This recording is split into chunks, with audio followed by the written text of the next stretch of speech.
We're here in the garden of the writer's house. Hello, Anna. It's so nice. It is really nice, and equally nice is a poem by Wallace Stevens called 13 Ways of Looking at a Blackbird. I've never read this poem before.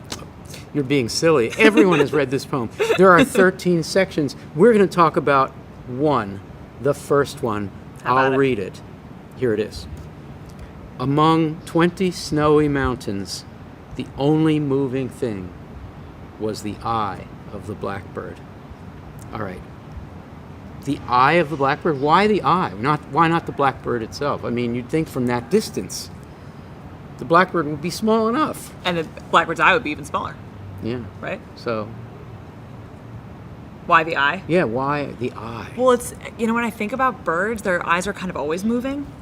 And birds have their eyes on the sides of their head as opposed to the front, like us. I forget what that's called. There's like a name for that. Yes. But it's sort of roving, kind of always looking, always moving. Yes. So the bird could be still, but the eye could be moving. Yeah. Yes. What is that a sign of? You ever see a person whose eye is moving but who is otherwise still? It's a sign of what?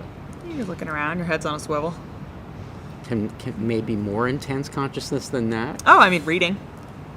The poem is called 13 Ways of Looking, and we are looking at a great vista.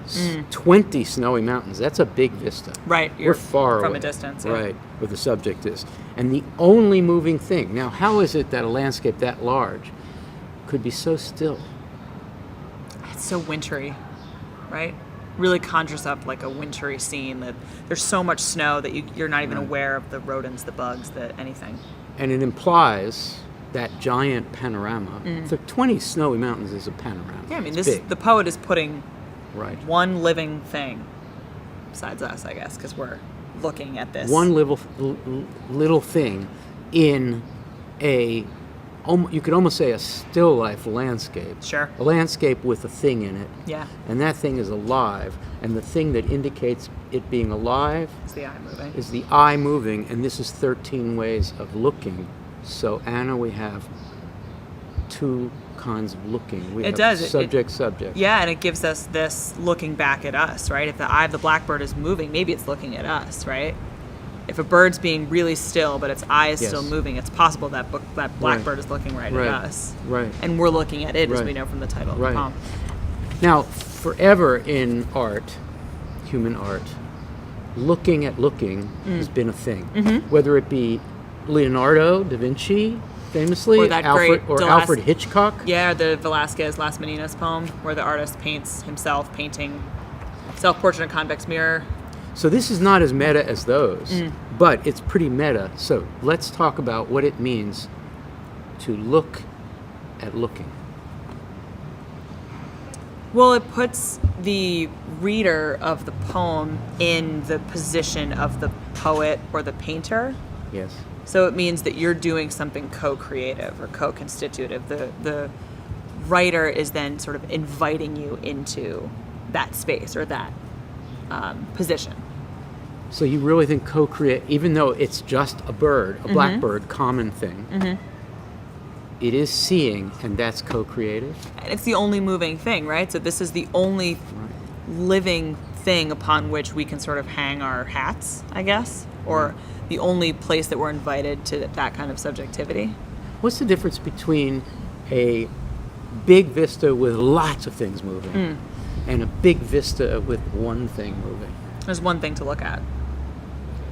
Which means? There's this would be the difference between the image that's created here and that great Bruegel piece where you're standing sort of at the top of the mountain, you're looking down at the snowy Dutch scene of with lots of people doing lots of things. Yes, skating, coming back from hunting. There's lots to kind of look at and see. Yes. There's one thing where our attention is completely focused. So this famously cubistic 13 different views epistemological poem is actually pretty dictatorial in the way it forces us to see seeing, right? This is not really cubist in that sense. Right, and from the side. It's cubist if you have 13 of them, but not cubist in any one of them. No, not at all. Okay, final thought? It becomes cubist in the accumulation of all of these blackbirds. 13. Yeah. Final thought on this one? Anything new? You've read it at least 13 times. At least, yeah. 1,300 times. have always focused so much on the only moving thing being the eye of the blackbird.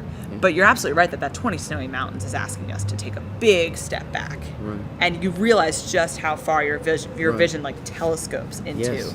Oh, telescope is so great. Yeah.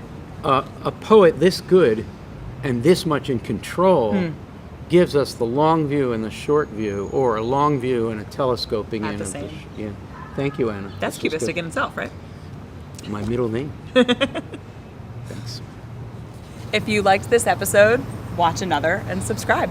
And join us for ModPo, a free and open course at modpo.org.